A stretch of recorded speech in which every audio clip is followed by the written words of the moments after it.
शिनोर की ये खबर है जहां पर धीरज अस्पताल के मार्गदर्शन के तहत विश्व इमरजेंसी दिन मनाने के कार्यक्रम का आयोजन हुआ था। विश्व इमरजेंसी दिन को मनाते हुए शिनोर की पटेलवाड़ी पर धीरज अस्पताल के मार्गदर्शन के तहत सीपीआर के बारे में जन जागृति और तालीम कार्यक्रम का आयोजन करवाया गया था। इस दौरान धीरज अस्पताल के एक्सपर्ट डॉक्टर्स मौजूद रहे थे और उनकी ओर से सीपीआर किस तरीके से दिया जाए उसका प्रैक्टिकल डेमो देते हुए लोगों को विस्तृत जानकारी मुहैया करवाई थी। तब शिनोर गांव के अग्रणी सचिन पटेल की ओर से इस कार्यक्रम को काफी उपयोगी करार किया गया था और इस तरीके से तालीम कार्यक्रम कुछ वक्त पर आयोजित करने चाहिए, ऐसी मांग भी उनकी ओर से साझा की गई थी। जब आपको बता दें कि कार्यक्रम में शिनोर के पीएचसी स्टाफ और शिनोर गांव के युवा और बुजुर्ग अग्रणी बड़ी तादाद में मौजूद रहे थे और ये पूरा कार्यक्रम धीरज अस्पताल के मार्केटिंग अफसर हर्ष पटेल की ओर से सफल बनाया गया था।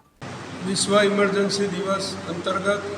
धीरज હોસ્પિટલના ઉપક્રમે આજે સિનોર પટેલવાડી ખાતે એક તાલીમ કેન્દ્રનું જે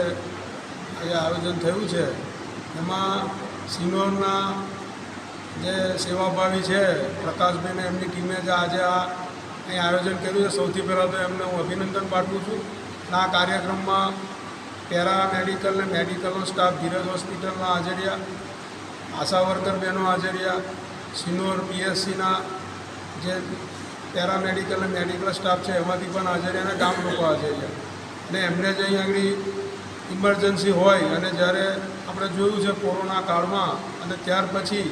જે રીતે લોકોને હાર્ટ સંબંધી બીમારી ઊભી થાય છે અને સડનલી કોઈની હાર્ટને એટેક આવે છે